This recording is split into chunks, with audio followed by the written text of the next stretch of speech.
मीरा भाईंदर महापालिकेमध्ये ज्या पद्धतीनं नेहमी आढावा बैठक घेतली जाते तशा पद्धतीनं आढावा बैठकीचं आयोजन केलं होतं आणि साधारणतः 25 विषय जे राज्य शासनाच्या माध्यमातून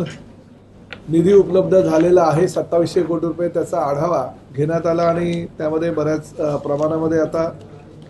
महापालिकेनं कामही केलेले आहेत। बरीच कामं आता पूर्णत्वाला आली तर काही कामं आता चालू आहेत। काही अडचणी महापालिकेच्या अधिकाऱ्यांना आहेत त्या पण शासन स्तरावर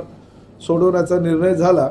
आणि पुढेही भविष्यामध्ये अजूनही आपल्याला जास्तीत जास्त कशी मीरा भाईंदर शहरामध्ये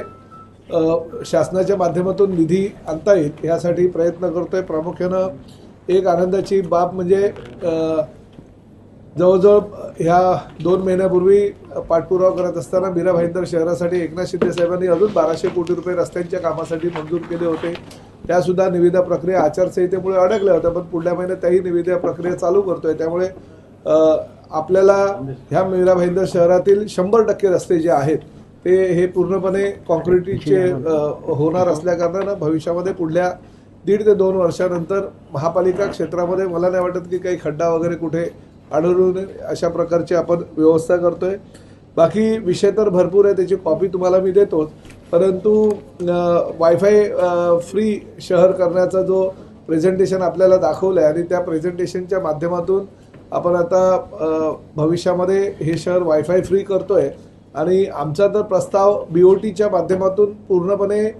ठेकेदाराने खर्च करावा आणि आपल्या शहरातील नागरिकांच्या ज्या बेसिक गरजा त्या फ्री कराव्या। हेही तेवढंच खरं आहे की काही कमर्शियल यूज करण्यावाल्या लोकांकडनं मार्केट रेटपेक्षा कमी दरानं त्यांना द्यायला हरकत नाही, परंतु बेसिक